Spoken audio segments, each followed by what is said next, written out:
ये आकाशवाणी गोरखपुर है। अब आप सुकीर्ति अस्थाना से क्षेत्रीय समाचार सुनिए।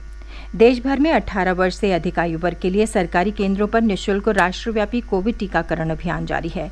युवाओं से आग्रह है कि कोविड से बचाव का टीका लगवाएं और अन्य लोगों को भी इसके लिए प्रोत्साहित करें। जब तक जरूरी न हो घर से बाहर न निकलें और सुरक्षा के 3 सरल उपायों का पालन करें। मास्क लगाएं, 2 गज की सुरक्षित दूरी बनाए रखें, हाथ और चेहरा साफ रखें। कोविड संबंधी जानकारी और मार्गदर्शन के लिए राष्ट्रीय हेल्पलाइन नंबर 0112397846 और 1075 पर संपर्क करें। स्वतंत्रता के 75 वर्ष पूरे होने के उपलक्ष्य में आज़ादी का अमृत महोत्सव के अंतर्गत प्रादेशिक समाचार एकांश आकाशवाणी गोरखपुर विशेष प्रश्नोत्तरी का आयोजन कर रहा है। इसके तहत हर सप्ताह बृहस्पतिवार को सुबह 7:20 पर प्रसारित होने वाले प्रादेशिक समाचार बुलेटिन में श्रोताओं से देश के स्वाधीनता संग्राम और उसके गौरवशाली इतिहास पर एक प्रश्न पूछा जाता है। इस प्रश्न का सबसे पहले सही उत्तर देने वाले श्रोता के नाम की घोषणा अगले दिन शुक्रवार को समाचार बुलेटिन में की जाती है। आप भी हमारी इस क्विज का हिस्सा बन सकते हैं। अमृत महोत्सव क्विज श्रृंखला का अगला प्रश्न कल सुबह प्रादेशिक समाचार बुलेटिन में पूछा जाएगा। और अब समाचार। प्रधानमंत्री नरेंद्र मोदी आगामी 14 सितंबर को अलीगढ़ में स्वतंत्रता संग्राम सेनानी, शिक्षाविद और समाज सुधारक राजा महेंद्र प्रताप सिंह के नाम पर राजा महेंद्र प्रताप सिंह राज्य विश्वविद्यालय का शिलान्यास करेंगे।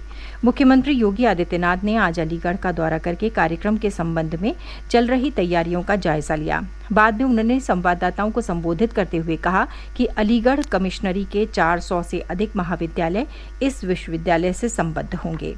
उन्होंने कहा कि ये विश्वविद्यालय आने वाले समय में अलीगढ़ के विकास की धुरी साबित होगा। मुख्यमंत्री ने कहा कि 14 सितंबर को ही प्रधानमंत्री एक अन्य कार्यक्रम में अलीगढ़ में डिफेंस कॉरिडोर के लिए निवेशकों को भूमि आवंटन कार्यक्रम में शामिल होंगे। उन्होंने कहा कि प्रदेश सरकार ने डिफेंस कॉरिडोर के लिए अलीगढ़ में 200 एकड़ भूमि आरक्षित की है।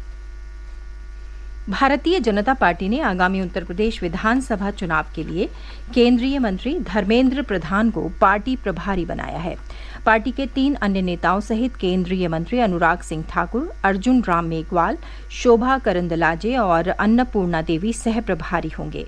इसके अलावा पार्टी ने उत्तराखंड, पंजाब, मणिपुर और गोवा के लिए भी प्रभारी नियुक्त किए हैं। पार्टी ने राज्यों को 6 क्षेत्रों में बांटा है और संगठनात्मक कार्यों के लिए अलग अलग प्रभारी बनाए हैं। प्रदेश में पिछले 24 घंटों में कोरोना संक्रमण के 16 नए मामले सामने आए हैं, जबकि इस दौरान 28 मरीज स्वस्थ हुए हैं।